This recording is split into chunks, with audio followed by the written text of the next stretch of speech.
بسم الله عليم القدرة والشان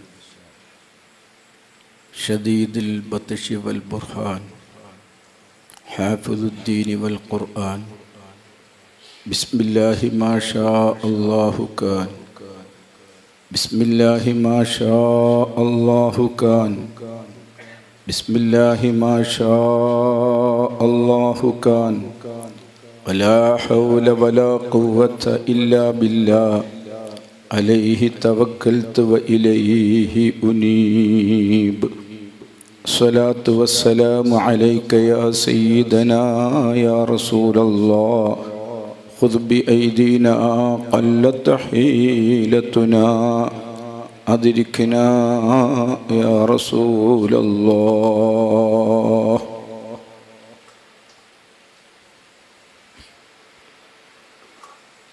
ബഹുമാന്യരായ ഞങ്ങളുടെ ഏത് പ്രയാസമുണ്ടെങ്കിലും ദുനിയാവും ആഖിറവും ചോദിച്ച് ചെല്ലാറുള്ള പൂക്കിഞ്ഞി തങ്ങളുപ്പാപ്പ, ധാരാളം സയ്യിദന്മാർ,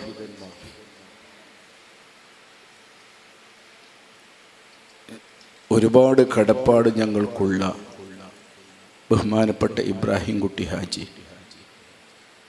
സലീം ഹാജി, പണ്ഡിതന്മാർ, നല്ലവരായ സുഹൃത്തുക്കളെ, സഹോദരിമാരെ, ആദരണീയരായ ഫദൽ ഉസ്താദ്, വളരെ കുറഞ്ഞ വാക്കിൽ വളരെ കടുപ്പമുള്ള ഒരുപാട് വിഷയങ്ങൾ ഇവിടെ തന്നു പോയിട്ടുണ്ട്. ഇനി അതൊന്ന് വിശദീകരിക്കേണ്ട ബാധ്യത മാത്രമേ എനിക്കുള്ളൂ. ഏറെ വൈകാതെ കേരളത്തിൽ തന്നെ ഏറ്റവും വലിയ ബുർദ ടീമാണല്ലോ ബഹുമാനപ്പെട്ട ഫാദിലി ഉസ്താദിൻ്റേത്. അദ്ദേഹത്തിൻ്റെ നേതൃത്വത്തിലുള്ള ബുർദ മജ്ലിസ് ഇവിടെ ആരംഭിക്കുകയുമാണ്. ആമുഖം എന്ന നിലക്ക് ഒന്ന് രണ്ട് കാര്യങ്ങൾ ശ്രദ്ധയിൽപ്പെടുത്തുക മാത്രമാണ് ഇപ്പോൾ ചെയ്യുന്നത്. ബഹുമാനപ്പെട്ട മമ്പുറത്ത് പാപ്പമാർ, ബാപ്പോലിയർ പാപ്പ, അങ്ങനെ തുടങ്ങി ഈ പരിസരത്ത് ശൈഖുന കുണ്ടൂർ ഉസ്താദ് അടക്കം ധാരാളം മഹാന്മാർ, അള്ളാഹു അവരുടെയൊക്കെ ദറജ വർദ്ധിപ്പിക്കുകയും അവരുടെ പൊരുത്തം നമുക്ക് നൽകുകയും ചെയ്യുമാറാവട്ടെ.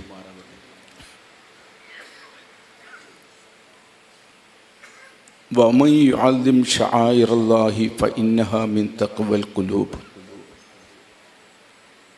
അല്ലിമു ശആയിറല്ലാഹ്, അള്ളാഹുവിൻ്റെ അടയാളങ്ങളെ നിങ്ങൾ ബഹുമാനിക്കണം, ആദരിക്കണം എന്ന് ഖുർആൻ പറയുന്നുണ്ട്.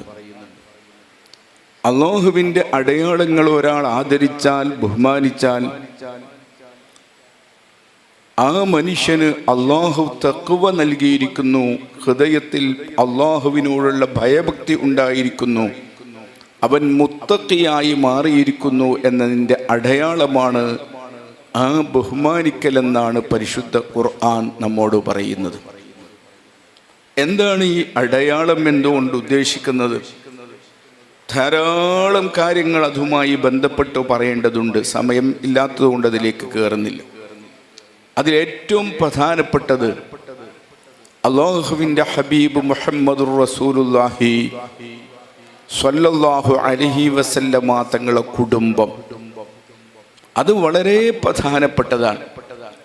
ഒരു മനുഷ്യന് ബാക്കി എല്ലാറ്റിലും വിജയിക്കുകയും അഹ്ലുബൈത്തിനെ ആദരിക്കുന്നതിൽ പരാജയപ്പെടുകയും ചെയ്താൽ അദ്ദേഹം എത്ര വലിയ ആലിമായാലും, എത്ര വലിയ ആബിദായാലും, എത്ര വലിയ സ്വതക്ക ചെയ്യുന്ന ആളായാലും, എന്തെല്ലാം ഗുണങ്ങൾ അയാളിൽ മേളിച്ചിട്ടുണ്ടെങ്കിലും അഹ്ലുബൈത്തിനോട് കാണിക്കേണ്ട അദബ് കാണിക്കാൻ ഒരാൾക്ക് അള്ളാഹു ഭാഗ്യം കൊടുത്തില്ലെങ്കിൽ അള്ളാഹു അത് വലിയൊരു പരാജയം അദ്ദേഹത്തിന് ഖലാ ചെയ്തതിൻ്റെ അടയാളമാണ്.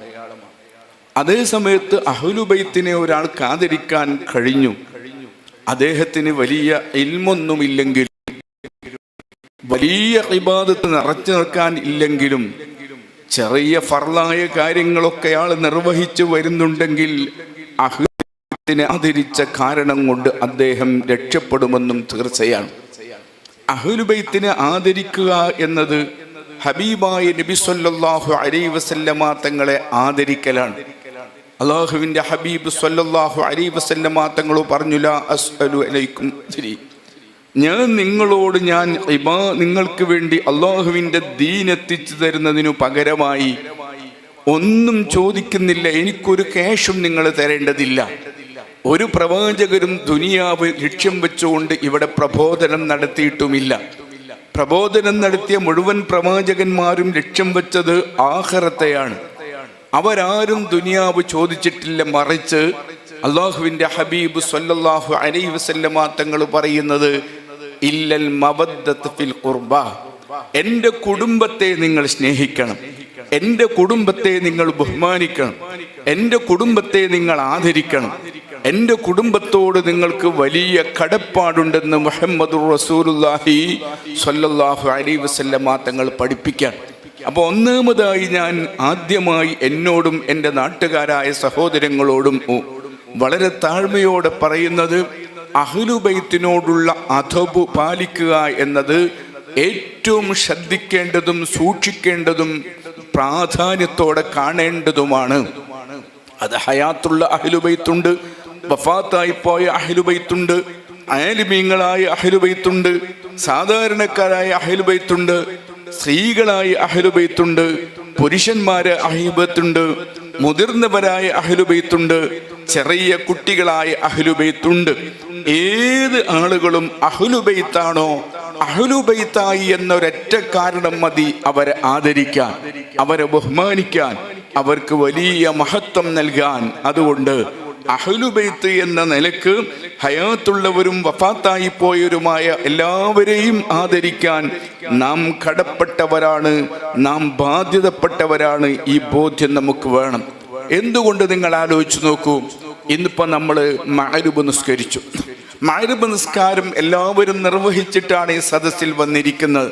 ആ മഗ്‌രിബ് നിസ്കാരത്തിൽ അത്ഹയ്യാത്തുവിൻ്റെ കൂടെ നാം പറഞ്ഞിരിക്കുന്നൊരു വാക്കുണ്ട്, അല്ലാഹുമ്മ സ്വല്ലി അലാ സയ്യിദിനാ മുഹമ്മദിൻ വഅലാ ആലി സയ്യിദിനാ മുഹമ്മദ്. ഈ വഅലാ ആലി സയ്യിദിനാ മുഹമ്മദ് എന്ന് ഒരാൾ പറയുമ്പോൾ അത് പറഞ്ഞില്ലെങ്കിൽ ഒരാളുടെയും നിസ്കാരം സ്വഹീഹല്ലല്ലോ. നിങ്ങൾ ആലോചിച്ച് നോക്ക്, നമ്മൾ അതിനു മുമ്പുള്ള എല്ലാ കാര്യങ്ങളും ഫർളുകൾ ചെയ്തു, ബാക്കി എല്ലാ സുന്നത്തുകളും ചെയ്തു, ഒരൊറ്റ കാര്യം ഒരാൾ ഉപേക്ഷിച്ചു. വലിയ അൽ-ബഖറ സൂറത്താണ് അയാൾ ഒന്നാമത്തെ റക്അത്തിൽ ഓതിയത്, രണ്ടാമത്തെ അയാൾ ആലി ഇമ്രാൻ സൂറത്താണ് ഓതിയത്. അങ്ങനെ ഖുർആനിൽ വലിയ വലിയ സൂറത്തുകൾ ഓതി, ധാരാളം സുന്നത്തുകൾ എടുത്ത്, നിസ്കാരം വലിയ സമയം പിടിച്ച് നല്ല ഖുശൂഅോടുകൂടി ധാരാളം ഇബാദത്തുകൾ ചെയ്ത ആ മനുഷ്യൻ അത്തഹിയ്യാത്തിന്റെ അവസാനത്തിൽ അല്ലാഹുമ്മ സ്വല്ലി അലാ സയ്യിദിനാ മുഹമ്മദ് എന്ന് പറഞ്ഞിട്ടങ്ങ് നിർത്തി എന്ന് സങ്കല്പിക്കുക. വഅലാ ആലി സയ്യിദിനാ മുഹമ്മദ് എന്ന് അദ്ദേഹം പറയുന്നില്ല എന്ന് വെച്ചാൽ അദ്ദേഹം ഓതിയ അൽ-ബഖറയും അദ്ദേഹം ഓതിയ ആലി ഇമ്രാനും അദ്ദേഹം ചെയ്തിരിക്കുന്ന ഇബാദത്തുകളും നിസ്കാരത്തിലെ മറ്റു കർമ്മങ്ങളും ഒന്നും അല്ലാഹു സ്വീകരിക്കുകയില്ല എന്നു മാത്രമല്ല, അത് ബോധപൂർവമാണ് ചെയ്യുന്നതെങ്കിൽ അത് കടുത്ത തെറ്റായി മാറുക കൂടി ചെയ്യും. ഞാൻ ഇതിൻ്റെ ഗൗരവം സ്ത്രീകൾ കൂടി ഉള്ളത് കൊണ്ട് അവർക്ക് മനസ്സിലാകാനാണ് ഇത് പറയുന്നത്. അഹ്ലുബൈത്ത് എന്നത് വലിയ ഒരു കാര്യമാണ്. അഹ്ലുബൈത്ത് എന്ന് പറയുമ്പോൾ നിങ്ങൾ ആലോചിച്ച് നോക്കൂ, ഇന്ന് നമ്മൾ മഗ്‌രിബിന് വഅലാ ആലി സയ്യിദിനാ മുഹമ്മദ് എന്ന് പറഞ്ഞതിൽ ആരാണ് പെടുക? ബഹുമാനപ്പെട്ട പൂക്കുഞ്ഞി തങ്ങൾ പാപ്പ പെടും. അതെല്ലാവർക്കും വലിയ ബഹുമാനമുണ്ട്. കാരണം എന്താ, തങ്ങൾ പാപ്പാൻ്റെ നാവുകൊണ്ടൊരു വാക്ക് പറഞ്ഞാൽ ആ വാക്കുകൊണ്ട് നമുക്ക് ദുനിയാവും കിട്ടലുണ്ട്, ആഖിറവും കിട്ടലുണ്ട്. ഞാനിപ്പം ഇന്ന് തങ്ങളപ്പാനെ പോകുമ്പോൾ ഇത് കാണാൻ നിൽക്കുക, ഒരു ചെറിയ വിഷയം എനിക്കുണ്ട്. അല്ലാഹു തങ്ങളപ്പാനെ കൊണ്ട് റാഹത്താക്കി തരട്ടെ. ഞാൻ പറയുന്നത് നമുക്ക് ദുനിയാവും കിട്ടാറുണ്ട്, ആഖിറവും കിട്ടാറുണ്ട്. അങ്ങനെ കിട്ടുന്ന നാവ് ഒറ്റ വാക്കു പറഞ്ഞുകൊണ്ട് റെഡിയാക്കുന്നവരെ നമ്മൾ ബഹുമാനിക്കാറുണ്ട്. അതാ പറഞ്ഞതിൽ പെട്ടത് തന്നെയാണ്. വലിയ ആലിമീങ്ങളായ സയ്യിദന്മാരെ നമ്മൾ ബഹുമാനിക്കാറുണ്ട്, അതും ഈ പറഞ്ഞതിൽ പെട്ടതാണ്. നന്നായി ദുആ ചെയ്യുന്ന സയ്യിദന്മാരെ അതിൽപ്പെട്ടതാണ്. അതൊക്കെ ഉള്ളതോടൊപ്പം തന്നെ നമ്മുടെ നാട്ടിൽ ചെറിയ കൂലിവേലക്ക് പോകുന്ന സയ്യിദന്മാരുണ്ട്. അവർ സയ്യിദ് ഷരീഫുകളായ ആളുകൾ തന്നെ. എത്രയോ ആളുകൾ സാധാരണ ജോലി ചെയ്ത് ജീവിക്കുന്ന ആളുകൾ ഉണ്ട്. ആളുകൾക്കിടയിൽ പരിഗണിക്കപ്പെടാതെ ജീവിക്കുന്ന ആളുകളുണ്ട്. അവരും വഅലാ ആലി സയ്യിദിന മുഹമ്മദ് എന്നു പറഞ്ഞതിൽ പെട്ടുപോകുന്നുണ്ട് എന്ന ബോധ്യം നമ്മുടെ കൽബിലുണ്ടാവണം സല്ലല്ലാഹു അലൈഹി വസല്ലം. ഞാൻ സൂചിപ്പിക്കുന്നത് ഇപ്പോഴൊരു കുട്ടിയെ പ്രസവിച്ചിട്ടേ ഉള്ളൂ, ആ കുട്ടിയും ഈ ദുആയിൽ അംഗമാണ്. അപ്പൊ ഇപ്പോഴൊരു കുട്ടി പ്രസവിച്ചപ്പോ ആ കുട്ടിയെ നമ്മൾ മഗ്‌രിബ് നിസ്കാരത്തിൽ പറഞ്ഞില്ലെങ്കിൽ നമ്മുടെ നിസ്കാരം സ്വഹീഹാവില്ല എന്ന് പറയുമ്പോൾ ആ കുട്ടി ഇബാദത്ത് കൊണ്ടല്ലല്ലോ ഇതിനർഹനായത്, ആ കുട്ടിയുടെ ഇൽമു കൊണ്ടല്ലല്ലോ ഇതിനർഹനായത്, മറിച്ച് അദ്ദേഹം ഹബീബായ നബി സല്ലല്ലാഹു അലൈഹി വസല്ലമ തങ്ങളുടെ ബഖിയത്തായി എന്നത് മാത്രമാണ്.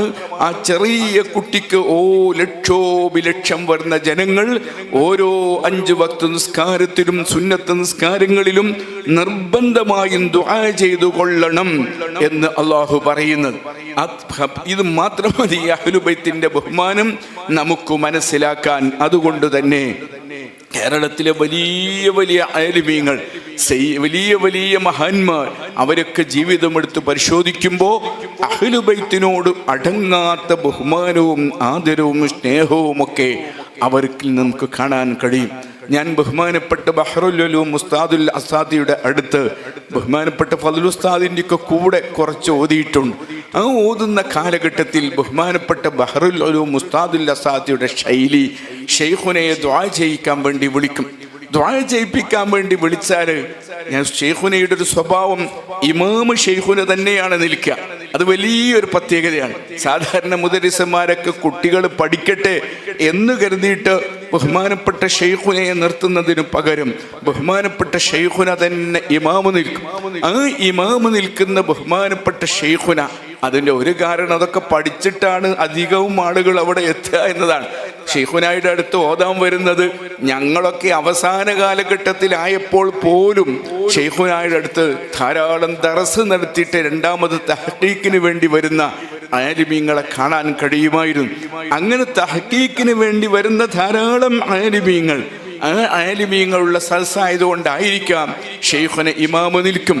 ഷെയ്ഖുന ഇമാമ് നിന്നിട്ട് ആ ഷെയ്ഖുനയെ തന്നെയാണ് ഒരു വീട്ടിലേക്ക് ദുആ ചെയ്യിപ്പിക്കാൻ വിളിക്കുന്നത്. അങ്ങനെ ദുആക്ക് പോയിരുന്നാൽ ശിഷ്യനായി പഠിക്കാൻ വേണ്ടി വന്നിരിക്കുന്ന ഒരു സയ്യിദ് കുട്ടി ആ കൂട്ടത്തിലുണ്ടെങ്കിൽ ഷെയ്ഖുന പറയും, നിങ്ങൾ ദുആ ചെയ്യണം, നിങ്ങൾ ദുആ ചെയ്യണം. ഷെയ്ഖുന ആമീൻ പറയും. നിങ്ങൾ ആലോചിച്ചൊക്കെ എത്രയാണ് ഇതിൻ്റെ അദബ്, എത്രയാണ് ഇതിൻ്റെ ബഹുമാനം. എന്തേ കാരണം? അഹ്ലുൽ ബൈത്ത് എന്ന് പറയുന്നത് വലിയ മഹാന്മാരാണ്.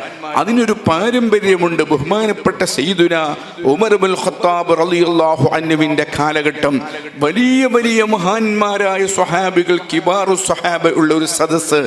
ആ സദസ്സിൽ 14 വയസ്സിന് താഴെയുണ്ടായിരുന്ന സയ്യിദുന അബ്ദുല്ലാഹിബ്നു അബ്ബാസ് റളിയല്ലാഹു അൻഹു, ആ അബ്ബാസ് റളിയല്ലാഹു അൻഹു ഉണ്ടാകുമ്പോൾ അദ്ദേഹത്തെ കൊണ്ടാണ് ബഹുമാനപ്പെട്ട ഉമർ ഖത്താബ് റളിയല്ലാഹു അൻഹു ദുആ ചെയ്യിപ്പിക്കാറുണ്ടായിരുന്നത്. അല്ലാഹുവിനോട് സയ്യിദുന ബഹുമാനപ്പെട്ട ഇബ്നു അബ്ബാസ് റളിയല്ലാഹു അൻഹുവിനെ വസീലയാക്കി തവസ്സുലാക്കി, പടച്ചവനെ ഈ കുട്ടിയുടെ മഹത്വം കൊണ്ട് ഞങ്ങൾക്ക് മഴ വേണമെന്ന് ബഹുമാനപ്പെട്ട സയ്യിദുന ഉമർ ഖത്താബ് റളിയല്ലാഹു അൻഹു ദുആ ചെയ്തിട്ടുണ്ട്. ഞാൻ സൂചിപ്പിക്കുന്നത് ബഹുമാനപ്പെട്ട റസൂലുള്ളാഹി സ്വല്ലല്ലാഹു അലൈഹി വസല്ലം, മനെ ആർക്കും ഇരിക്കാൻ സൗകര്യം കൊടുക്കാൻ ഇരിക്കും. ബഹുമാനപ്പെട്ട റസൂലുള്ളാഹി സ്വല്ലല്ലാഹു അലൈഹി വസല്ലം, റസൂലുള്ളാഹി സ്വല്ലല്ലാഹു അലൈഹി വസല്ലമ തങ്ങളുടെ കുടുംബത്തോട് നമുക്കുള്ള ആദരവ് വലിയതാണ്. അത് നമ്മൾ പ്രധാനമായി ശ്രദ്ധിക്കണം. എന്നാൽ അതുപോലെ അല്ലാഹു ആദരിക്കുന്നതിൻ്റെ ഭാഗമാണ് ഇൽമിൻ്റെ അഹ്ലുകാരെ ബഹുമാനിക്കുക, ഇൽമിൻ്റെ അഹ്ലുകാരെ ആദരിക്കുക, ഇൽമിൻ്റെ അഹ്ലുകാർക്ക് ബഹുമാനം നൽകുകയും അവരെ ആദരിക്കുകയും ചെയ്യുക. നിങ്ങൾ ആലോചിച്ച് നോക്കൂ, ബഹുമാനപ്പെട്ട റസൂലുള്ളാഹി സ്വല്ലല്ലാഹു അലൈഹി വസല്ലമ തങ്ങൾ 4 സ്ഥലത്താണ് വെറുതെ നോക്കിയാൽ പ്രതിഫലം കിട്ടുമെന്ന് പറഞ്ഞത്. ഞാൻ സ്ത്രീകൾ കൂടുതലുള്ളത് കൊണ്ടാണ് സാധാരണ ഭാഷയിലേക്ക് വരുന്നത്. എൻ്റെ പ്രിയപ്പെട്ട ഉമ്മമാരെ, 4 സ്ഥലത്തേക്ക് വെറുതെ നോക്കിയിരുന്നാൽ നമുക്ക് പ്രതിഫലം കിട്ടും. അതിൽ ഒന്നാമത്തെ സ്ഥലം പരിശുദ്ധമായ കഅബ ഷരീഫാണ്. അല്ലാഹുവേ, ധാരാളം ആളുകൾ പരിശുദ്ധ ഹജ്ജ് ലക്ഷ്യം വെച്ച് പുറപ്പെട്ടവരും പുറപ്പെടാനിരിക്കുന്ന ജീവിക്കുന്നവരുമുണ്ട്. ഈ സദസ്സിലും ചുറ്റുഭാഗത്തും ഹയാത്തുള്ളവരും വഫാത്തായി പോയവരുമായ മഹാന്മാരായ അഹ്ലുബൈത്തിന്റെ മദദ് കൊണ്ട് ഞങ്ങൾക്കും അവർക്കും മഖ്ബൂലും മബ്റൂറുമായ ഹജ്ജും ഉംറയും സിയാറയും നിർവഹിക്കാൻ നീ ഭാഗ്യം നൽകണേ റഹ്മാനെ. ബഹുമാനപ്പെട്ട കഅബ ഷരീഫ് വെറുതെ നോക്കി നിന്നാൽ പ്രതിഫലം കിട്ടുന്ന സ്ഥലമാണ്. നിങ്ങൾ ആലോചിച്ച് നോക്കൂ, എത്രയാണ് ഇതിൻ്റെ ബഹുമാനം. ഒരു പ്രത്യേകമായ ഇബാദത്തും അയാൾ ചെയ്യേണ്ടതില്ല. ഓരോ സെക്കൻഡിലും കഅബ ഷരീഫിൽ 120 അനുഗ്രഹങ്ങൾ ഇറങ്ങിക്കൊണ്ടിരിക്കുന്നുണ്ട്. അതിൽ 60 തവാഫ് ചെയ്യുന്നവർക്കാണ്, 20 നിസ്കരിച്ചുകൊണ്ടിരിക്കുന്നവർക്കാണ്, 40 നിസ്കരിച്ചുകൊണ്ടിരിക്കുന്നവർക്കാണ്, 20 കേവലം നോക്കിക്കൊണ്ടിരിക്കുന്നവർക്കാണ്. അപ്പൊ കേവലം നോട്ടം കൊണ്ട് മാത്രം പ്രതിഫലം ലഭിക്കുകയും ദോഷങ്ങൾ പുറത്തു കിട്ടുകയും ചെയ്യുന്ന പരിശുദ്ധമായ ഭവനമാണ് അള്ളാഹുവിൻ്റെ കഅബ ഷരീഫ്. ആ കഅബ ഷരീഫാണ് ഒന്നാമത്തേത്. അതിൻ്റെ ബഹുമാനം ഞാൻ അത്ര പറഞ്ഞു നിർത്തുകയാണ്. രണ്ടാമത്തേത് പരിശുദ്ധ ഖുർആനാണ്. പരിശുദ്ധ ഖുർആൻ കണ്ണ് കാണാത്തൊരാൾ വെറുതെ തുറന്നു വെച്ചതിലേക്ക് ഇങ്ങനെ നോക്കി. ഞങ്ങൾക്ക് കണ്ണില്ലാത്തത് കൊണ്ട് അത് കാണുന്നില്ല. എന്നാൽ പോലും അദ്ദേഹം ഒരക്ഷരം ഓതിയില്ലെങ്കിൽ പോലും പരിശുദ്ധ ഖുർആനിലേക്ക് നോക്കുക വഴി അദ്ദേഹത്തിന് പ്രതിഫലം ലഭിക്കുകയാണ്. അള്ളാഹുവിൻ്റെ കലാമായ പരിശുദ്ധ ഖുർആൻ വെറുതെ നോക്കിയിരുന്നാൽ പ്രതിഫലം ലഭിക്കുന്നതാണ്. നിങ്ങൾ ആലോചിച്ച് നോക്കൂ, മഹാന്മാര് പറഞ്ഞു, ഒരു പെൺകുട്ടി, ആ പെൺകുട്ടിക്ക് ഖുർആൻ ഓതാൻ പറ്റുന്നില്ല. കാരണം മെൻസസ് പീരീഡാണ്. ആ മെൻസസ് പീരീഡിലുള്ള ആ കുട്ടിക്ക് ഖുർആൻ ഓതാൻ കഴിയുന്നില്ലെങ്കിൽ ഖുർആനിലേക്ക് നോക്കിക്കൊണ്ടിരിക്കണമെന്ന് മഹാന്മാരായ ബഹുമാനപ്പെട്ട ഫുഖഹാ പഠിപ്പിക്കുകയാണ്. കൂടെയുള്ള ഒരാളെ കൊണ്ട് ഖുർആൻ തുറന്നു വെച്ച് അതിലേക്ക് ഇങ്ങനെ ഓരോ പേജുകളും മറിപ്പിച്ച് ആ പെൺകുട്ടിയുടെ ഹൃദയത്തിൽ ഖുർആൻ ഇങ്ങനെ കടന്നുപോയി നാവ് കൊണ്ട് ഉച്ചരിക്കാതെ ഖുർആനുമായി ബന്ധപ്പെട്ടുകൊണ്ടിരിക്കണം.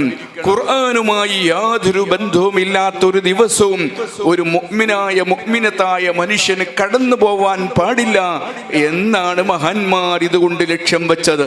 ഓരോ ഉമ്മമാരും പ്രിയപ്പെട്ട ചെറുപ്പക്കാരും ഇത് ചിന്തിക്കണം.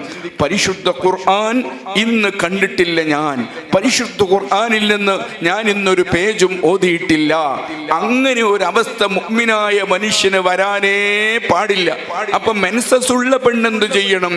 അവന്റെ മകളെ കൊണ്ട്, മകനെ കൊണ്ട്, വീട്ടുകാരെ കൊണ്ട് ഖുർആൻ തുറന്നു വെച്ച് ആ ഖുർആനിലേക്ക് നോക്കിക്കൊണ്ടിരിക്കണം.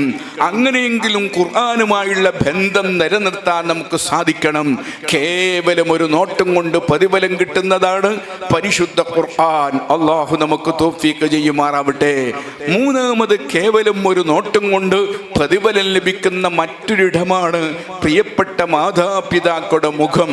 നമ്മുടെ പ്രിയപ്പെട്ട ഉമ്മയുടെ മുഖത്തേക്ക് വെറുതെ ഒരാൾ നോക്കി നിന്നാൽ കഅബയിലേക്ക് നോക്കും പോലെ, പരിശുദ്ധ ഖുർആനിലേക്ക് നോക്കുന്നത് പോലെ ഉമ്മയുടെ മുഖത്തേക്ക്, വാപ്പയുടെ മുഖത്തേക്ക് സന്തോഷത്തോടെ ഒരാൾ നോക്കി നിന്നാൽ അവന് അള്ളാഹു പ്രതിഫലം കൊടുക്കുമെന്ന് റസൂലുള്ളാഹി സ്വല്ലല്ലാഹു അലൈഹി വസല്ലമ തങ്ങൾ പഠിപ്പിക്കുകയാണ്.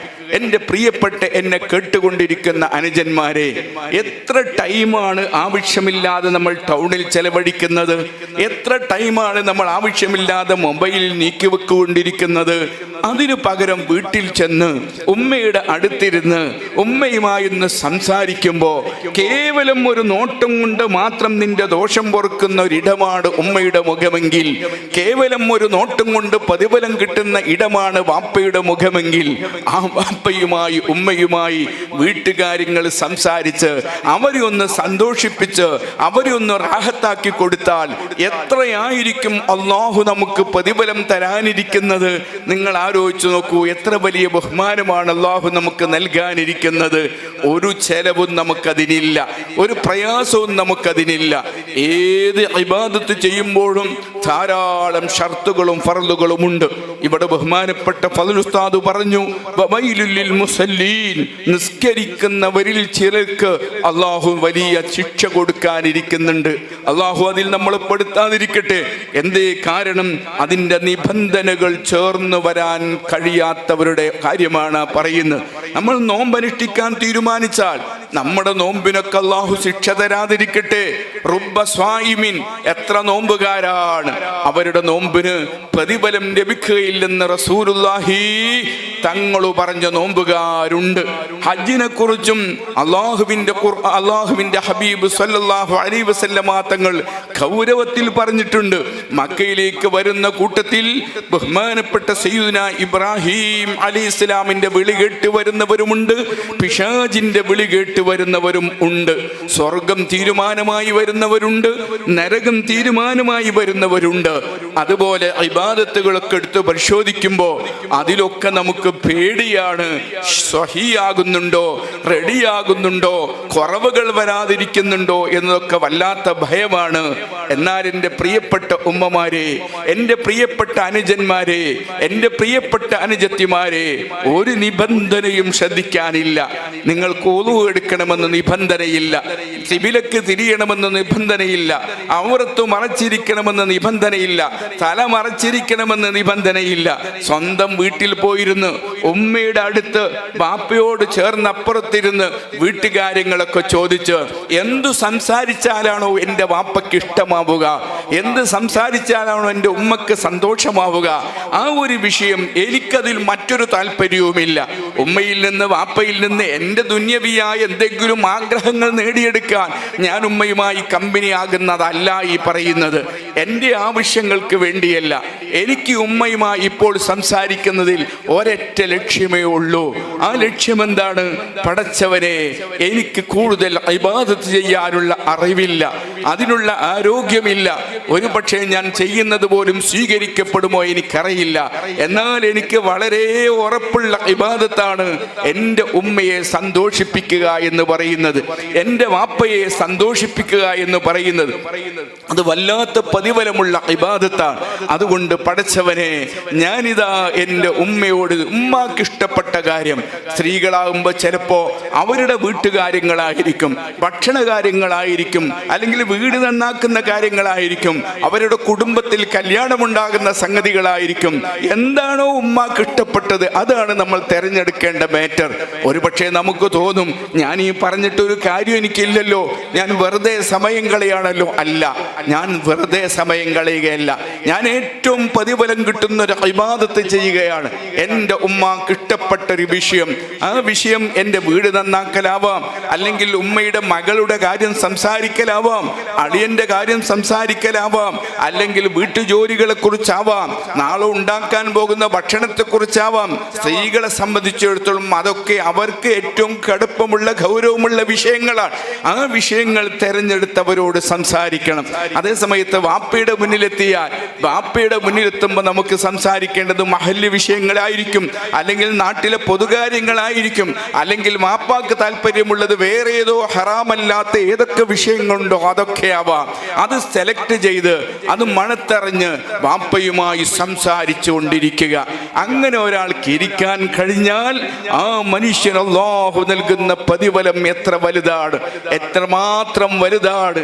നിങ്ങൾക്കറിയുമോ, ബഹുമാനപ്പെട്ട നബിയുല്ലാഹി സുലൈമാൻ, ബഹുമാനപ്പെട്ട സുലൈമാൻ നബി അലൈഹിസ്സലാം, മറ്റൊരഭിപ്രായത്തിൽ ഈസ അലൈഹിസ്സലാം, അല്ലാഹുവിന്റെ പ്രവാചകന്മാരിൽപ്പെട്ട ഒരു പ്രവാചകൻ. ഞാൻ അങ്ങനെ പറഞ്ഞു നിർത്താം. പ്രവാചകന് അല്ലാഹു റബ്ബുൽ ഇസ്സത്ത് വിളിച്ചു പറയുന്നു, നബിയെ, നിങ്ങൾക്ക് അല്ലാഹുവിന്റെ അത്ഭുതം കാണേണ്ടതില്ലേ, നിങ്ങൾ പുറപ്പെട്ടോളൂ കടൽ തീരത്തേക്ക്. ആ പ്രവാചകർ മെല്ലെ പുറപ്പെടുകയാണ്. നേരെ ചെന്നു ശുദ്ധമായ കടലിന്റെ അടുത്തെത്തി. വലതുഭാഗത്ത് നോക്കി ഒന്നും കാണാനില്ല, ഇടതുഭാഗത്തേക്ക് നോക്കി ഒന്നും കാണാനില്ല. അപ്പൊ ബഹുമാനപ്പെട്ടവർക്ക് മനസ്സിലായി, ഇനി അള്ളാഹുവിന്റെ അത്ഭുതമെന്ന് റബ്ബ് പരിചയപ്പെടുത്തിയത് തീർച്ചയായും കടലിന്റെ അടിയിലായിരിക്കും ഉണ്ടാവുക. അന്നുമാൻപ്പെട്ട പ്രവാചകൻ അതാ തന്റെ സേവകരായി വന്നിരിൽപ്പെട്ട ഒരു ഇഫ്രീത്തിനെ വിളിക്കുന്നു. ആ ഇഫ്രീത്തിനെ വിളിച്ചിട്ട് പറയാണ്, നിങ്ങൾ പോയി കടലിന്റെ ആഴിയിൽ നിന്ന് ആ അത്ഭുതം വല്ലതുമുണ്ടോ നോക്കിയിട്ട് വരണം. ഇഫ്രീത്തിനെ വഴിപ്പെടുത്തപ്പെട്ട ആളുകൾ അന്നുമുണ്ട് ഇന്നുമുണ്ട്. അള്ളാഹു അവർക്ക് വലിയ ബർക്കത്ത് ചെയ്യുമാറാവട്ടെ. ഇഫ്രീത്ത് അനുസരിക്കുന്നു, നേരെ താഴെ പോവുകയാണ്. പോയിട്ടോ ധാരാളം ആഴങ്ങളിലേക്ക് പോയിട്ട് തിരിച്ചു വന്നിട്ട് പറഞ്ഞു ഒന്നും കാണാനില്ല. അങ്ങനെ പറഞ്ഞപ്പോ രണ്ടാമത്തെ കുറച്ചുകൂടി കടുപ്പുള്ള ടോപ്പ് നേതാവിന് പറഞ്ഞയച്ചു. അദ്ദേഹം നേരത്തെ പോയ ആളെക്കാൾ 3 ഇരട്ടി ആഴത്തിലേക്ക് ചെന്നിട്ട് തിരിച്ചു വന്നിട്ട് പറഞ്ഞു ഒന്നും കാണാനില്ല. ആ സമയത്ത് ഒരാൾ അല്ലാഹുവിന്റെ ദീനിനെ കുറിച്ച് അല്ലെങ്കിൽ അല്ലാഹുവിന്റെ ഇസ്മുൽ അഅ്ലമിനെ കുറിച്ച് വിവരമുള്ള ഒരാൾ, ബഹുമാനപ്പെട്ട അസ്വന് ബഖി റളിയല്ലാഹു അൻഹു ആണ് എന്ന അഭിപ്രായമുണ്ട്. അല്ലെങ്കിൽ സമാനമായ ഇസ്മുൽ അഅ്ലമിനെ കുറിച്ച് വിവരമുള്ള ആൾ, അദ്ദേഹം പറഞ്ഞു ഞാൻ പോവാം. അദ്ദേഹം താഴേക്ക് പോയി. നേരത്തെ പോയ 2 ഇഫ്രീത്തിന്റെ നേതാക്കളും പോയതിന് എത്രയോ താഴെ പോയി. അവിടുന്ന് ഒരു നല്ല കൊട്ടാരവുമായി വരികയാണ്. ആ കൊട്ടാരം കൽപ്പൂരം കൊണ്ടാണ് നിർമ്മിച്ചിരിക്കുന്നത്. അതിന് 4 വാതിലുകളുണ്ട്. ആ വാതിലുകൾ സ്വർണത്തിൻ്റെതാണ്. ആ വാതിലുകൾ മലക്കെ തുറന്നു വെച്ചിരിക്കുന്നു. പക്ഷേ ഒരിറ്റ് വെള്ളം അതിൻ്റെ അകത്തേക്ക് കിടക്കുന്നില്ല.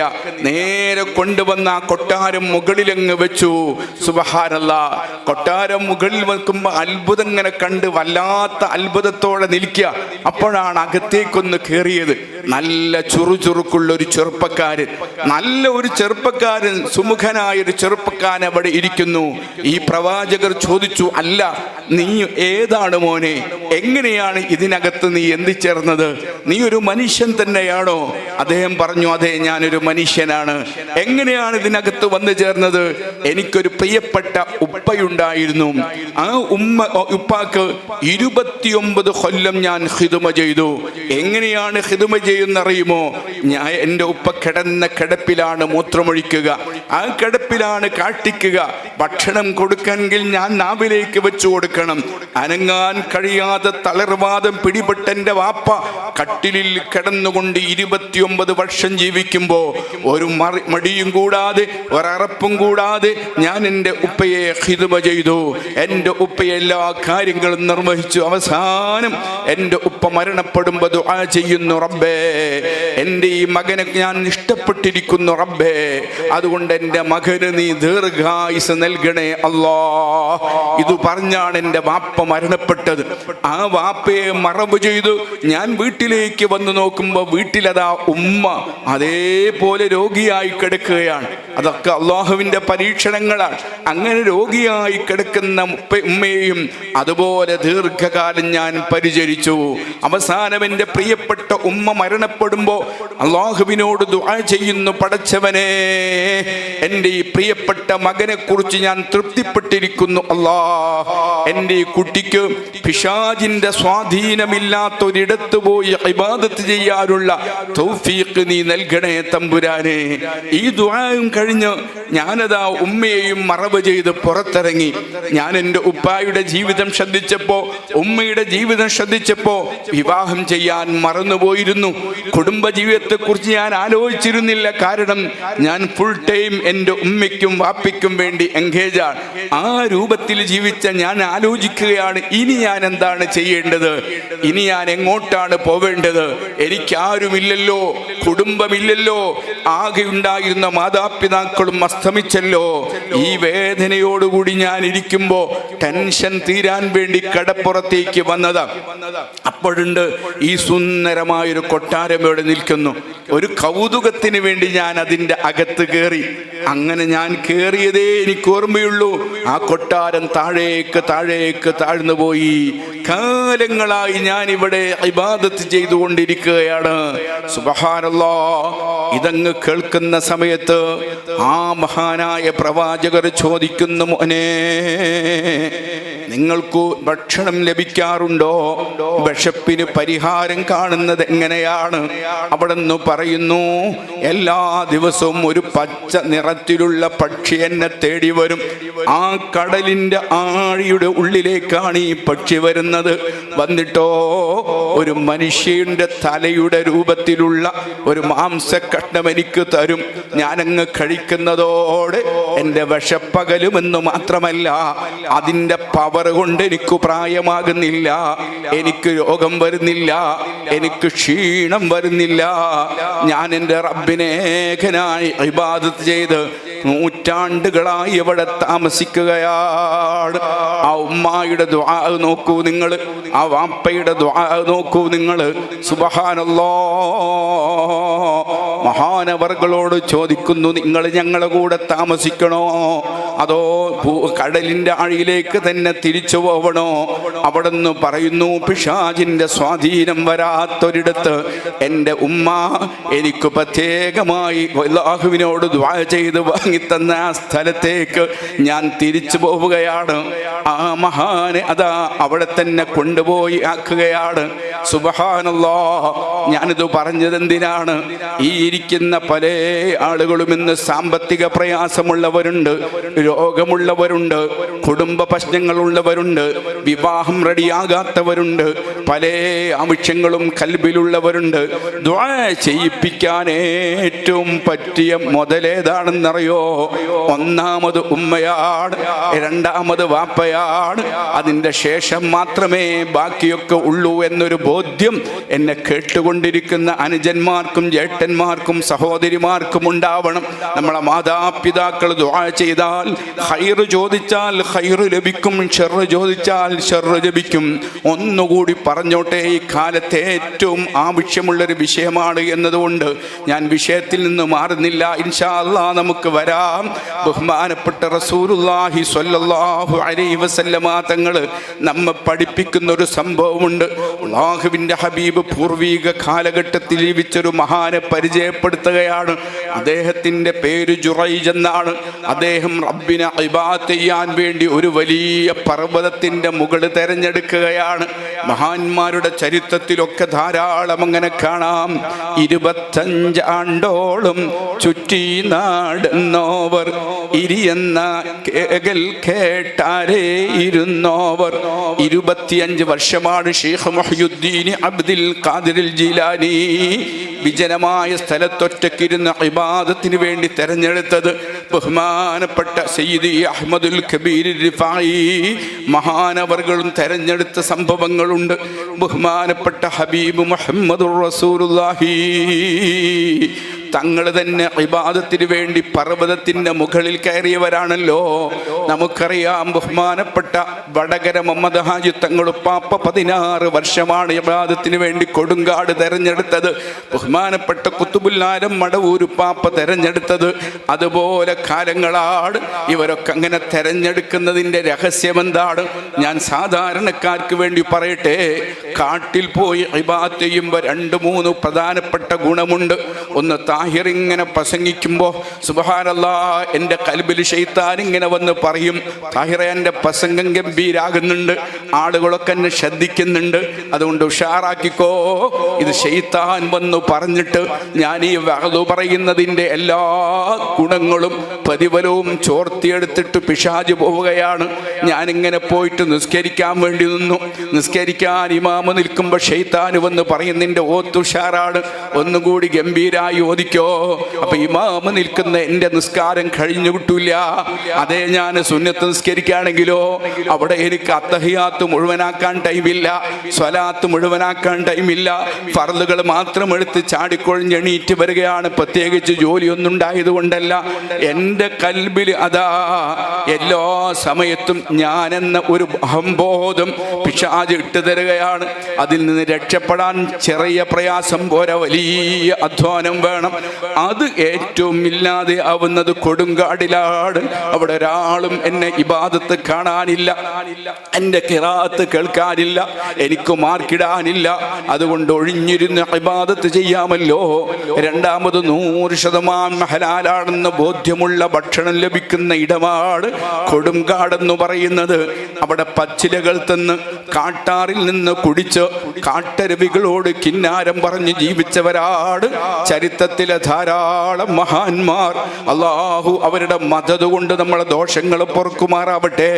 ഞാൻ പറയുന്നത് ബഹുമാനപ്പെട്ട ജുറൈജ് റളിയല്ലാഹു അൻഹു അതാ കൊടുങ്കാട്ടിൽ ഒരു ചെറിയ ഷെഡ് കെട്ടുന്നു.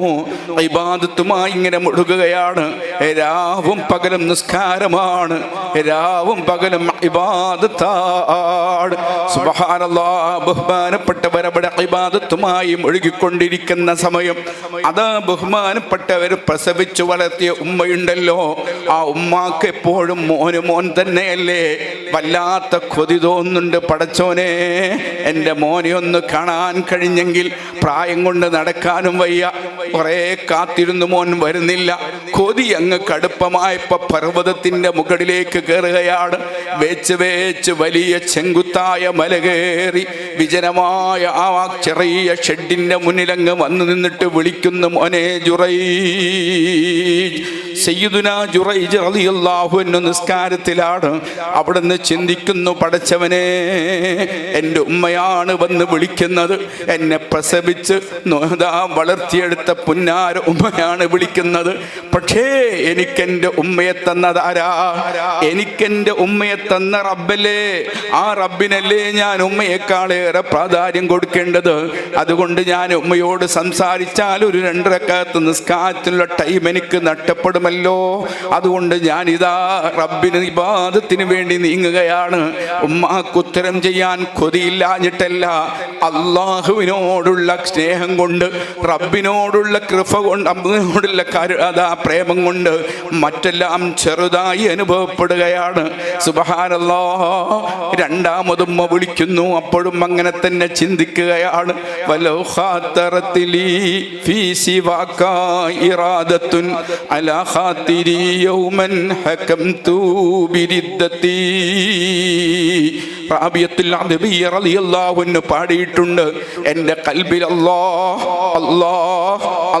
എന്നൊരു ചിന്തയല്ലാതെ മറ്റെന്തെങ്കിലും ഒരു സെക്കൻഡ് കടന്നു വന്നാൽ ആ കടന്നു വന്ന സെക്കൻഡിൽ ഞാൻ മുഅ്മിനല്ല, ഞാൻ അല്ലാഹുവേ ഈമാനില്ലാത്തവനായി മാറിപ്പോകുമെന്ന് പാടിയതുപോലെ റബ്ബിലേക്ക് സർവ്വം സമർപ്പിച്ചൊരടിമ അല്ലാഹുവിൽ ഇങ്ങനെ ലയിച്ചു നിൽക്കുമ്പോൾ ഉമ്മാക്ക് വേണ്ടി നീക്കി വെക്കാൻ എനിക്ക് ടൈമില്ലല്ലോ എന്ന് ചിന്തിക്കുകയാണ്. നിങ്ങൾ ആലോചിച്ചിട്ടുണ്ടോ? ബഹുമാനപ്പെട്ട മഹാന്മാരുടെയൊക്കെ ചരിത്രത്തിൽ വളരെയേറെ ആളുകൾ വിവാഹം ഉപേക്ഷിച്ച ആളുകളുണ്ട്. എന്നാൽ നന്നായി വിവാഹം ചെയ്ത് 40 കുട്ടികൾക്ക് ജന്മം നൽകിയ ആളുകളുണ്ട്. ഔലിയാക്കൾ പല ആളുകളും പല ത്വരീക്കിലുമാണ് ലോകത്ത് ജീവിച്ചു വന്നിട്ടുള്ളത്. ബഹുമാനപ്പെട്ട ജുറൈജ് റളിയല്ലാഹു അൻഹു റബ്ബിൽ ഇങ്ങനെ ലയിച്ചുകൊണ്ടിരിക്കുമ്പോൾ രണ്ടാമതും വിളിച്ചു, മോൻ മിണ്ടുന്നില്ല. മൂന്നാമതൊരു തവണ കൂടി വിളിച്ചിട്ട് ആ ഉമ്മ പറയുന്നു, പടച്ചവനെ ഞാൻ എത്ര വിഷമിച്ചാണ് ഇവനെ ഗർഭം ധരിച്ചത്, എത്രയാണ് ഇവൻ പ്രസവിക്കാൻ വേണ്ടി വേദന സഹിച്ചത്, എത്രയാണ് ഇവനെ വളർത്തിക്കൊണ്ടുവരാൻ വേണ്ടി ഉറക്കൊഴിവാക്കിയത്, പട്ടിണി കിടന്നത്. ആ മോൻ ഞാൻ ഈ പ്രായമായ സമയത്തിൻ്റെ വേച്ച് ഇവിടെ വന്നിട്ട് എന്നെ ഒന്ന് കാണാൻ ഇറങ്ങി വന്നില്ലല്ലോ. സങ്കടം കൊണ്ടൊരു വാക്കു പറയുന്നു, റബ്ബേ ഒരു വേശ്യയായ സ്ത്രീയെ കൊണ്ട് എൻ്റെ മോനെയൊന്ന് പരീക്ഷിക്കണേ അല്ലാ. പറഞ്ഞിട്ട് സങ്കടത്തോടെ ഇങ്ങ് തിരിച്ചു വരികയാണ്. മക്കളെ ശ്രദ്ധിക്കണം ഉമ്മമാരെ, മക്കളെ ശ്രദ്ധിക്കണം ഉപ്പമാരെ. നമ്മളെ കുട്ടികൾക്കെതിരായി ഒരു വാക്കു പറഞ്ഞു പോവല്ല. നിങ്ങൾക്ക് എത്ര വിഷമമുണ്ടാക്കുന്ന മോനാണ് മദ്യപിച്ച് ലക്കുകെട്ട് നിന്റെ വീട്ടിൽ വന്ന് നിന്നെ കടാരിയെടുത്ത് അടിച്ചാലും നീ തേവ ചെയ്തവനെതിരെ പ്രാർത്ഥിച്ചു പോവല്ല. പിന്നെ ആ പ്രാർത്ഥന തിരിച്ചെടുക്കാൻ കഴിയില്ല കേട്ടോ. പലപ്പോഴും പല ഉമ്മമാരും ഇത് ശ്രദ്ധിക്കാറില്ല. മക്കളുടെ അതേ സ്ഥാനത്താണ് മരുമക്കളുമുള്ളത്. അത് ഉമ്മമാര് ശ്രദ്ധിക്കണേ. ഇങ്ങനെ ഞാൻ ദുആ ചെയ്താൽ ഉത്തരം കിട്ടുമല്ലോ, അതുകൊണ്ട് ഞാൻ അവർക്കൊക്കെ കേടായിട്ടൊന്ന് ദ്വാരക്കട്ടെ എന്നൊരു ഉമ്മ മനസ്സിലാക്കിയാൽ ആ ഉത്തരം അവർക്ക് ലഭിച്ച് അതിൻ്റെ പ്രതികരണം ആ മക്കളിൽ ഉണ്ടാകുമെങ്കിലും ദുആ ചെയ്ത നിനക്ക് റബ്ബ് ശിക്ഷ തരും കേട്ടോ. അതുകൊണ്ട് ഒരു ആൾക്കുമെതിരായി ലഅനത്ത് ചെയ്യാൻ അല്ലാഹു നമുക്ക് അധികാരം ചെന്നിട്ടില്ല. ഒരാൾക്കും കേടായി നമ്മൾ ദുആ ചെയ്ത് കളയണ്ട. അത് ഉമ്മമാര് പ്രത്യേകം ശ്രദ്ധിക്കണം. ജുറൈജ് റളിയല്ലാഹു അൻഹുവിന്റെ ഉമ്മ വീട്ടിലെത്തി. ആ ദിവസം അങ്ങ് അവസാനിച്ചു. പിറ്റേന്ന് സുബ്ഹാനല്ലാഹ് ആ രാജ്യത്തിലെ പ്രഗത്ഭനായ ഭരണാധികാരിയുടെ നല്ല സൗന്ദര്യമുള്ളൊരു മകളും പരിവാരങ്ങളും ആ കാട്ടിലൂടെ ഇങ്ങനെ തമാശയ്ക്ക് വേണ്ടി റാഹത്ത് കിട്ടാൻ വേണ്ടി അലഞ്ഞു നടക്കുകയാണ്. പെട്ടെന്നാണ് ജുറൈജിനെ കണ്ണിൽ പെടുന്നത്. അള്ളാഹു അവർക്കിടയിൽ പ്രണയം കൊടുക്കുകയാണ്. ആ പെൺകുട്ടിക്ക് ആ ജുറൈജിൽ വല്ലാതെ കൊതി കൊടുക്കുകയാണ്. പടച്ച റബ്ബാണ് മുഖല്ലിബുൽ ഖുലൂബ്.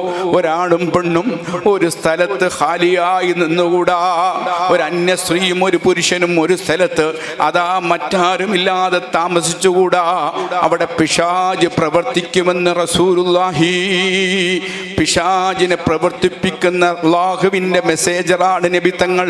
ആ നബിതങ്ങൾ പറയാണ്, ഒരു അന്യ പുരുഷനും സ്ത്രീയും ഒറ്റയ്ക്കൊരു പ്രദേശത്ത് താമസിച്ചാൽ അവിടെ അതാ ഒരു വാക്കവർക്കിടയിൽ പറയണമെന്നില്ല, അവർ കാണണമെന്ന് പോലുമില്ല. ഖൽബത്ത് എന്നത് തന്നെ ഹറാമാണ്. അങ്ങനെ താമസിച്ചാൽ പിശാച് അവിടെ അവർക്കിടയിൽ പ്രവർത്തിക്കുമെന്ന് റസൂലുള്ളാഹി തങ്ങൾ പഠിപ്പിക്കുമ്പോ, ഉസ്താദേ ഞങ്ങൾക്ക് അങ്ങനെയൊന്നും ഉണ്ടാവില്ല, ഞങ്ങൾ അങ്ങനെയൊന്നും ചിന്തിക്കൂല എന്ന് പറയുന്ന അനുജന്മാരെ, അള്ളാഹുവിനേക്കാൾ നിങ്ങളെക്കുറിച്ച് വിവരം നിങ്ങൾക്കാണോ എന്ന് നിങ്ങളൊന്ന് മനസ്സുകൊണ്ട് ആലോചിക്കണേ. ലോകത്ത് നടക്കുന്ന ഫിത്നകളുടെ വലിപ്പം എത്രയാണ്, ലോകത്ത് നടക്കുന്ന കുഴപ്പങ്ങൾ എത്രയാണ്.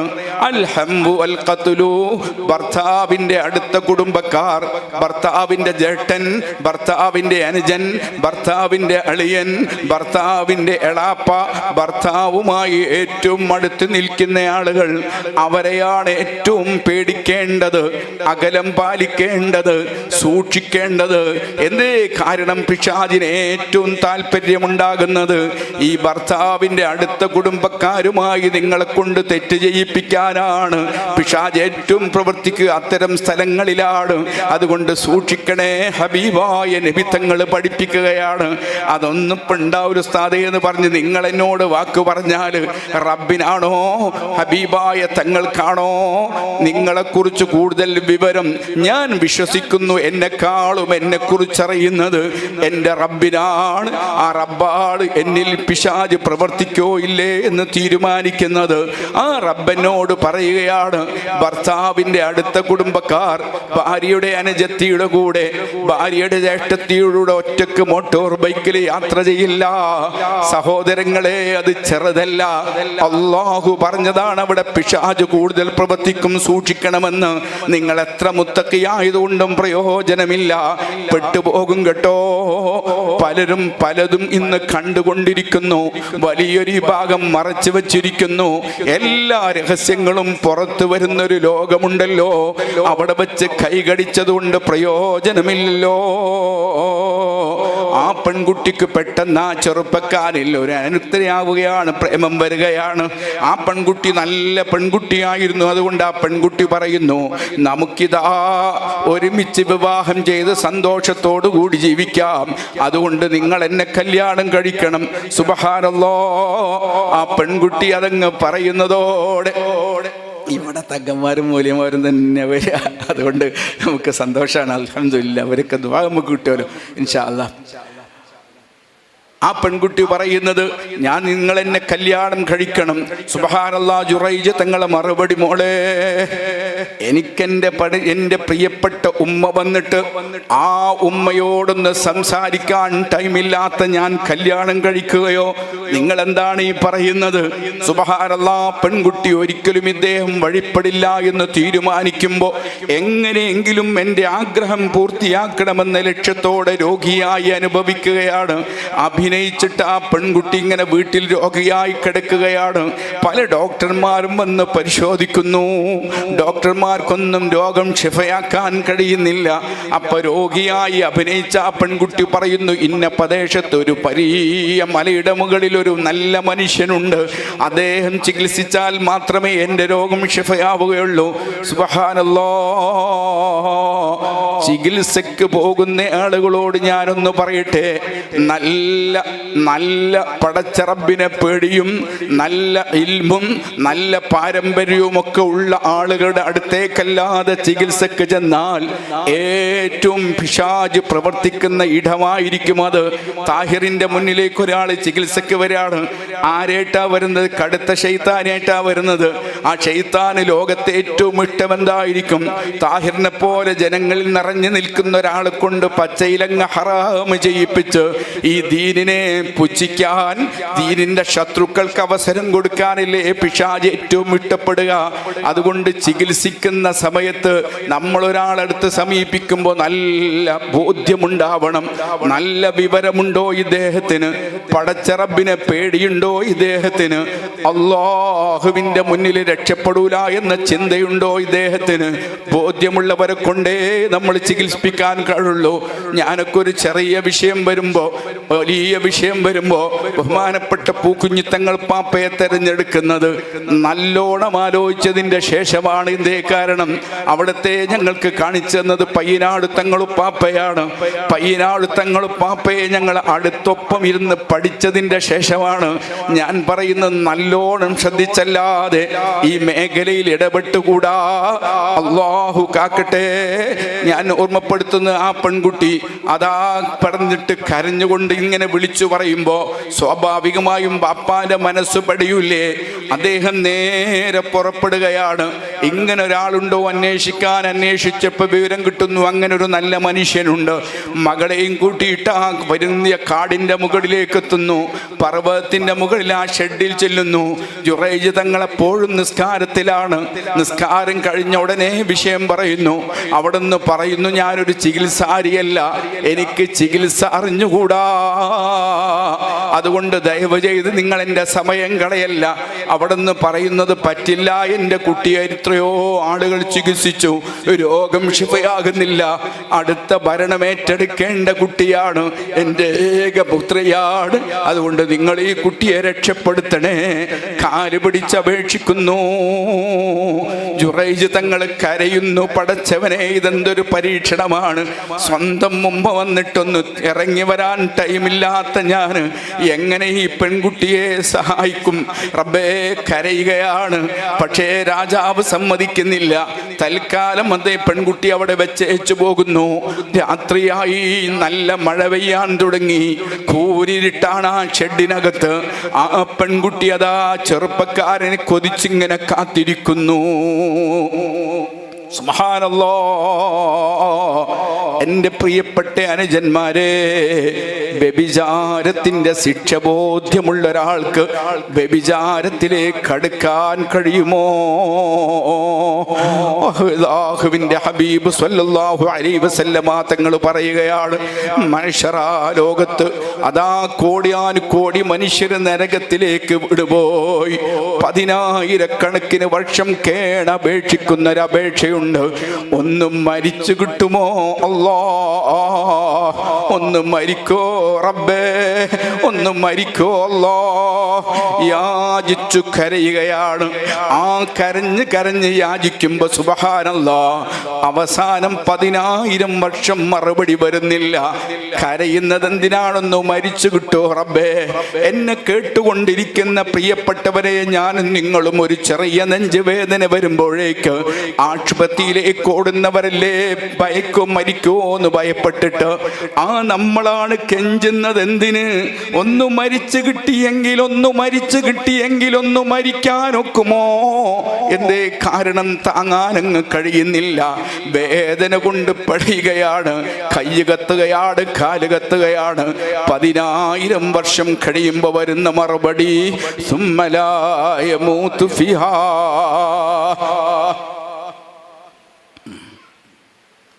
ഇനി ഞാൻ പെട്ടെന്ന് നിർത്താം. നമ്മളെ ഫാദിൽ ഉസ്താദ് കൂടി എത്തിക്കഴിഞ്ഞത് കൊണ്ട് ഇനി നീട്ടാൻ പാടില്ല.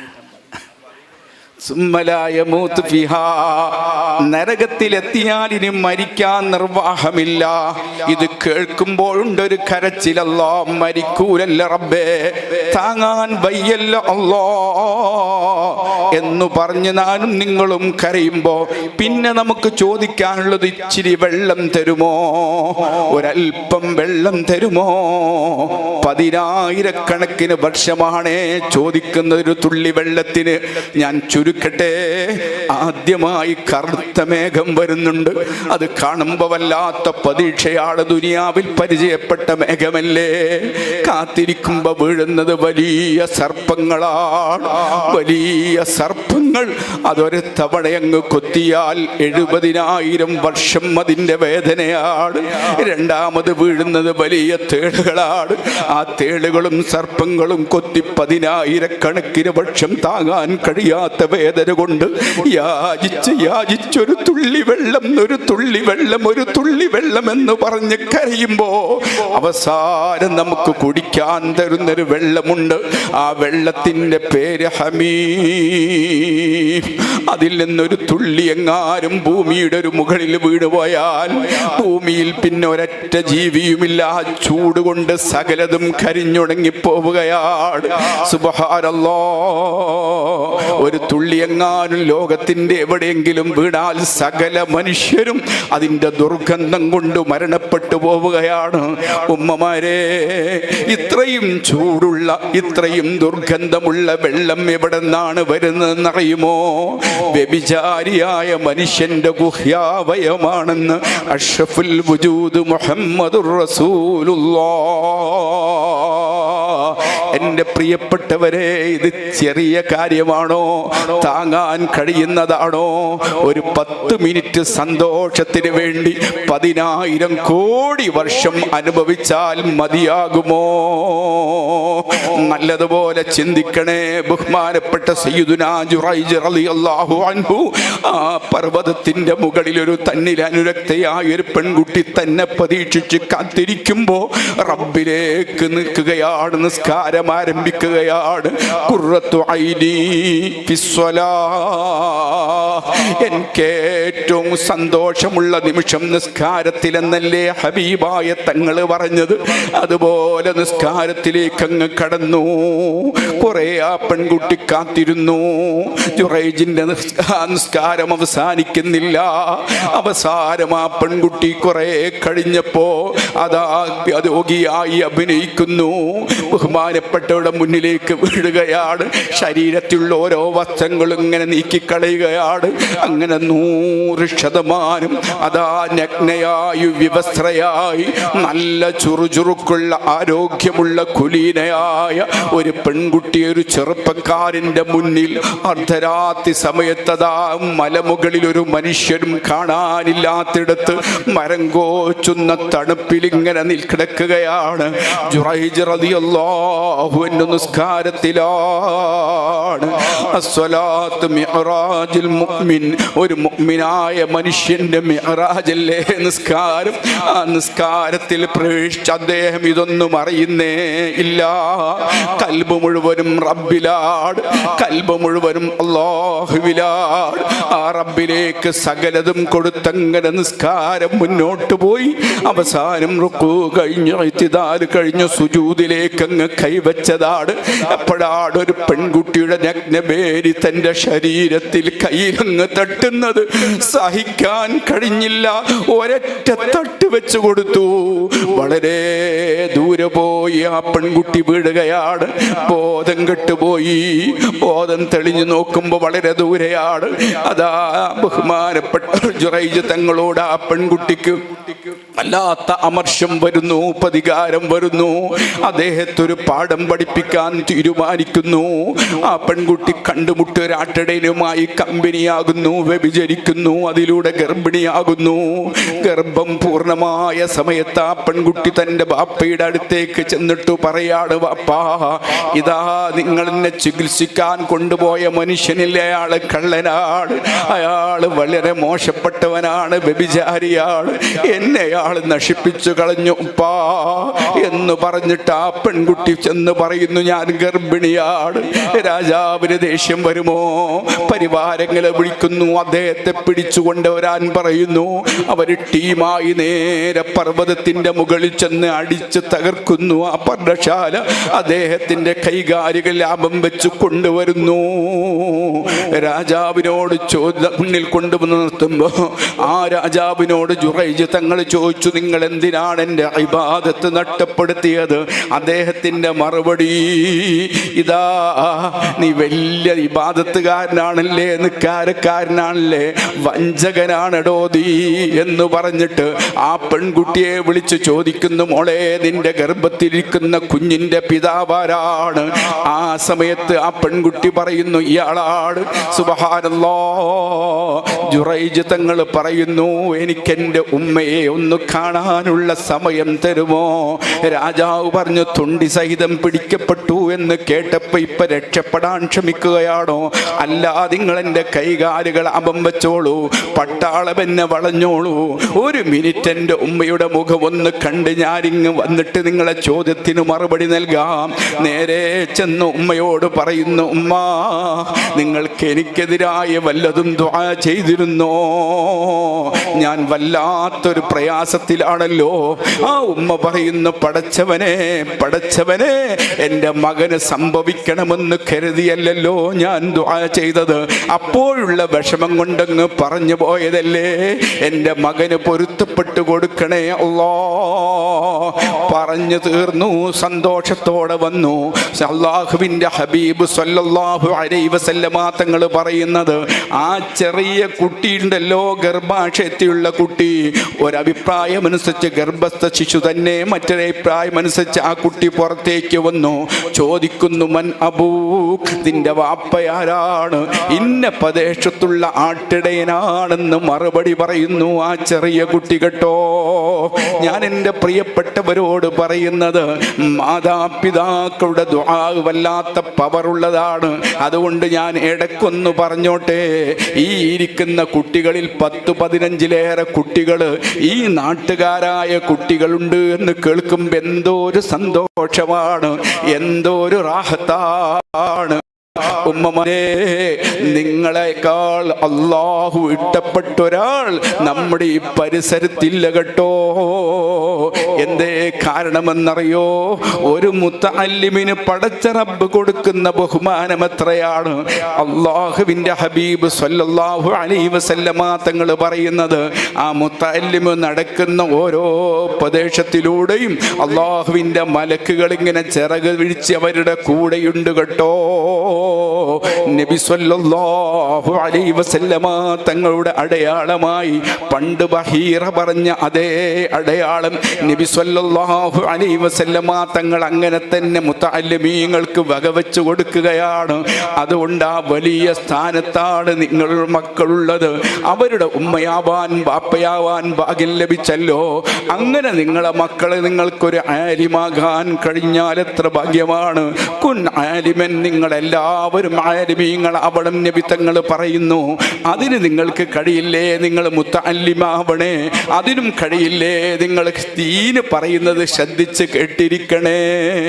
അതിനും കഴിയില്ലേ, മുഹിബ്ബാ, ആലിമീങ്ങളെ സ്നേഹിക്കണം, മുത്തഅല്ലിമീങ്ങളെ സ്നേഹിക്കണം, ഇൽമിൻ്റെ അഹലുകാരെ സ്നേഹിക്കണം. സ്നേഹമെന്ന് പറയുന്നത് പണം കൊടുക്കൽ മാത്രമല്ലല്ലോ.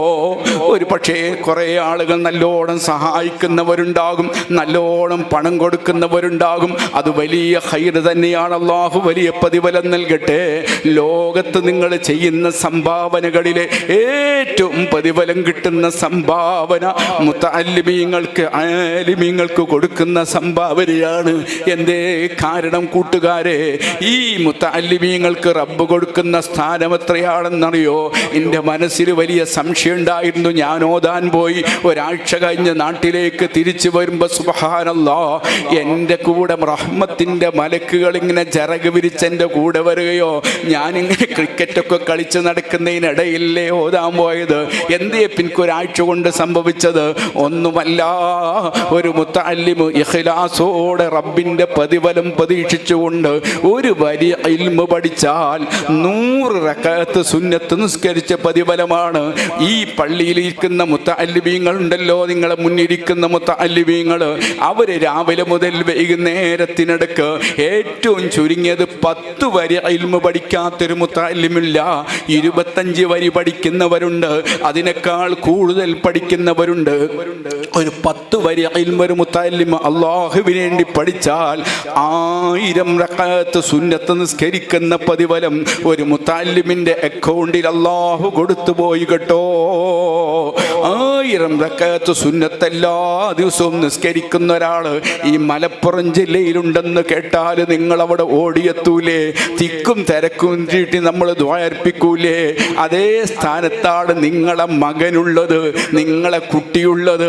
പ്രിയപ്പെട്ട ഉമ്മമാരെ, ആ മുത്തഅല്ലിമ ദിവസവും 1000 റക്അത്ത്, 20,000 റക്അത്ത്, സുബ്ഹാന 2000 റക്അത്ത്, അതാ 2500 റക്അത്തൊക്കെ ദിവസവും നിസ്കരിക്കുന്ന പ്രതിഫലം കിട്ടുന്ന കുട്ടി 5 വക്തിലും കയ്യുയർത്തിയിട്ട് പടച്ചോനെ പടച്ചോനെ എൻ്റെ ഉമ്മാക്ക് എൻ്റെ വാപ്പാക്ക് നീ പുറത്തു കൊടുക്കണേ റബ്ബേ, വാപ്പാൻ്റെ കച്ചവടത്തിൽ ബർക്കത്ത് ചെയ്യണേ അല്ലാ, ഉമ്മാൻ്റെ ആരോഗ്യം നീ പൂർത്തിയാക്കി കൊടുക്കണേ റബ്ബേ, പെങ്ങൾക്ക് നീ മക്കളെ കൊടുക്കണേ റബ്ബേ, ജേട്ടന് ഹലാലായ ഭാര്യമാരെ കൊടുക്കണേ റബ്ബേ എന്ന് കൽബ് തട്ടിയിട്ട് ആ ചെറിയ കയ്യുയർത്തിയിട്ട് മുത്തഅല്ലിമുണ്ടല്ലോ, ചെറിയ മുത്തഅല്ലിമ് കയ്യുയർത്തിയാൽ അല്ലാഹു അത് സ്വീകരിക്കും. ഉമ്മമാരെ, എത്ര വലിയ ഭാഗ്യമാണത്, എത്ര വലിയ ഭാഗ്യമാണത്. ഒരു മുത്തഅല്ലിമിന് അല്ലാഹു കൊടുക്കുന്ന സ്ഥാനം എത്രയാണ്.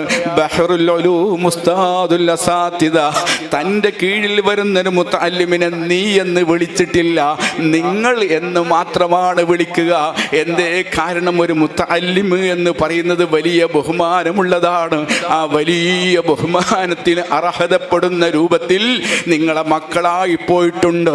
ഉമ്മമാരെ, ഇനിയും ഇവിടെ ധാരാളം കുട്ടികൾ അതാ ഉണ്ടല്ലോ. ഉപ്പമാരെ, ഉമ്മമാരെ, നിങ്ങൾക്കും അങ്ങനെയുള്ളൊരു കുട്ടിയുടെ വാപ്പയാവണ്ടേ?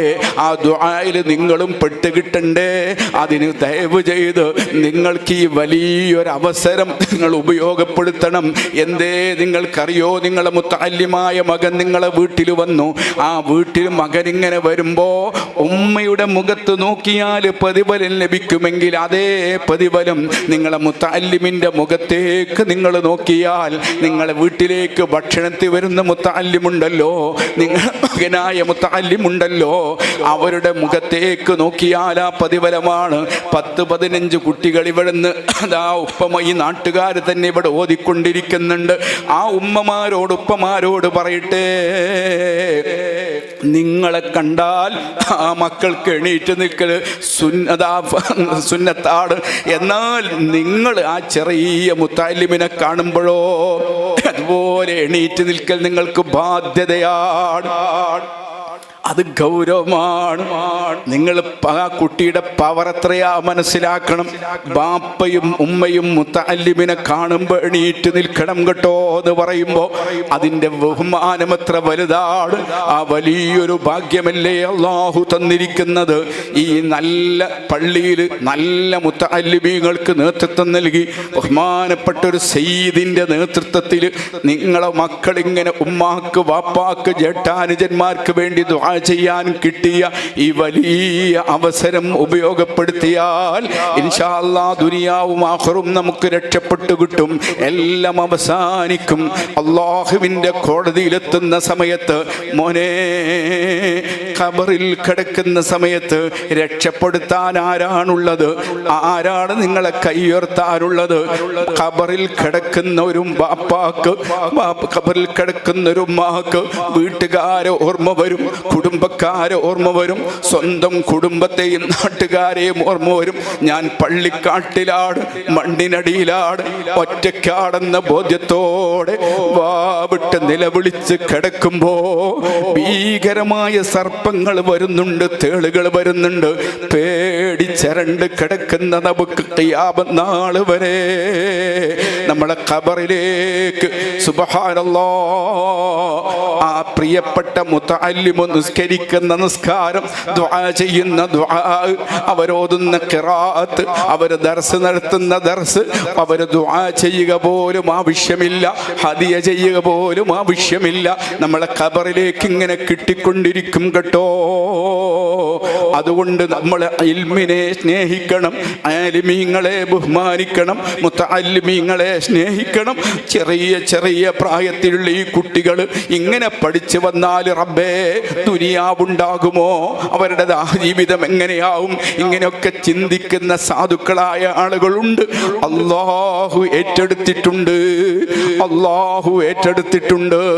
എൻ്റെ കാര്യം എൻ്റെ റബ്ബ് തീരുമാനിക്കുമെന്നൊരു യഖീനോടെ ഒരു മുത്തഅല്ലിമിനെ നിങ്ങൾ ഇൽമു പഠിക്കാൻ പറഞ്ഞയച്ചോ.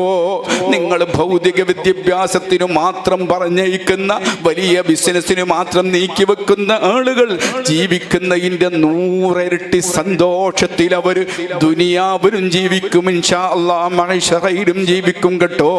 അതുകൊണ്ട് നമ്മൾ ഇൽമിൻ്റെ അഹ്ലുകാരെ വളർത്തിയെടുക്കാനുള്ള ശ്രമമുണ്ടാവണമെന്ന് മാത്രം ഓർമ്മപ്പെടുത്തി, ബഹുമാനിരായ ധാരാളം വലിയ വലിയ ആലിമീങ്ങൾ, ഉസ്താദിൻ്റെ മക്കൾ ഇവിടെയുണ്ട്, അതുപോലെ ധാരാളം വലിയ വലിയ ആലിമീങ്ങളുണ്ട്. അവരൊക്കെ ഇൻഷാ അല്ലാഹ് സൗകര്യമനുസരിച്ച് സംസാരിക്കും. നമ്മുടെ ഫാദിലി ഉസ്താദ് വളരെ ദൂരെ തൃശ്ശൂരിൽ നിന്ന് വരികയാണ്. കേരളത്തിൽ ധാരാളം നല്ല സദസ്സുകൾക്ക് നേതൃത്വം നൽകുന്ന പ്രിയപ്പെട്ട സഹോദരൻ, അദ്ദേഹത്തിൻ്റെ സ്ഥാപനത്തിലായിരുന്നു തൊട്ടടുത്ത ദിവസം പരിപാടി ഉണ്ടായിരുന്നത്. നല്ല കാണാൻ ഭംഗിയുള്ള, വളരെ റാഹത്തുള്ള ഗംഭീരമായ ഒരു പള്ളി. നമ്മൾ ഈ പരിസരത്ത് കാണുന്ന വലിയ പള്ളികളോട് കിടപിടിക്കാവുന്നൊരു പള്ളി. അവിടെ ധാരാളം മുത്തഅല്ലിമീങ്ങളുമൊക്കെ തൃശ്ശൂർ ജില്ലയിൽ കാണുമ്പോൾ വല്ലാത്തൊരു സന്തോഷമുണ്ട്. അള്ളാഹു അദ്ദേഹത്തിൻ്റെ അധ്വാനവും കസ്ബും സ്വീകരിക്കുമാറാവട്ടെ. ഇവിടെ അൽഹംദുലില്ലാഹ് ഇതിന് നേതൃത്വം നൽകുന്നത് സയ്യിദന്മാരാണ് എന്നത് ഒന്ന്. രണ്ടാമത് ബഹുമാനപ്പെട്ട ഇബ്രാഹിം കുട്ടി ഹാജി 100% ഇഖ്ലാസ്. ഞാൻ ചെറിയ കുട്ടിയാകുമ്പോൾ പരിചയപ്പെട്ടതാണ്. എനിക്ക് ബോധ്യമുണ്ട് അള്ളാഹുവിൻ്റെ വജ്ഹിനല്ലാതെ ഒന്നും ബഹുമാനപ്പെട്ടവർ ചെയ്തിട്ടുണ്ടാവില്ല. അത്രയും കൃത്യമായി റബ്ബിനെ പേടിച്ച് റബ്ബിൻ്റെ മുന്നിൽ ബാക്കിയെല്ലാം ചെറുതായി കാണുന്ന ഇബ്രാഹിം കുട്ടി ഹാജി. സലീം ഹാജിയെ ഞാൻ അത്ര കൂടുതൽ പരിചയപ്പെട്ടില്ലെങ്കിലും എൻ്റെ പ്രിയപ്പെട്ട മോൻ സലീം ഹാജി ഉണ്ടായിരുന്ന ഒരിടത്ത് പഠിച്ചുകൊണ്ടിരിക്കുമ്പോൾ മോന് വന്നിട്ട് എന്നോട് പറയും, സലീം ഹാജി എന്ന് പറയുന്ന ഒരാളുണ്ട്, ചെമ്മാട്ടുകാരനാണ്, വല്ലാത്ത ഇഖ്ലാസാണ് അദ്ദേഹത്തിന്. പടച്ച റബ്ബിനെ പേടിച്ചിട്ട് ആരും അറിയാതെ, കമ്മിറ്റി അറിയാതെ, ഉസ്താദുമാനറിയാതെ, മാനേജ്മെൻ്റ് അറിയാതെ മുത്തഅല്ലിമീങ്ങൾക്ക് വേണ്ടി ചെയ്യുന്ന സേവനങ്ങൾ ഞാൻ കാണുമ്പോൾ വല്ലാതെ അത്ഭുതപ്പെടാറുണ്ട് എന്നൊക്കെ ഇങ്ങനെ പറയും. എനിക്കൊന്ന് സലീം ഹാജി ആരാന്ന് മനസ്സിലായില്ല. പിന്നെ മോനായിട്ട് ഒരു ദിവസം പൂക്കുഞ്ഞി തങ്ങൾ പപ്പാൻ്റെ അടുത്ത് വന്നപ്പോൾ ഇതാണ് നിങ്ങൾ പറയുന്ന സലീം ഹാജി എന്ന് പറഞ്ഞപ്പോൾ എനിക്ക് ബോധ്യപ്പെട്ടത് അദ്ദേഹത്തിൻ്റെ ഇഖ്ലാസാണ് യഥാർത്ഥത്തിൽ ഈ നല്ല ദറസും ഈ സൗകര്യങ്ങളൊക്കെ അവിടെ ഉണ്ടായത്. അല്ലാഹു റബ്ബുൽ ഇസ്സത്തായ തമ്പുരാൻ ഈ നമ്മുടെ ആലിമീങ്ങൾക്കും സയ്യിദന്മാർക്കും ദീനിൻ്റെ ഖാദിമീങ്ങൾക്കും വലിയ വിജയം ദുനിയാവിലും ആഖിറത്തിലും നൽകുമാറാവട്ടെ. അസ്സലാമു അലൈക്കും വറഹ്മത്തുള്ളാഹി.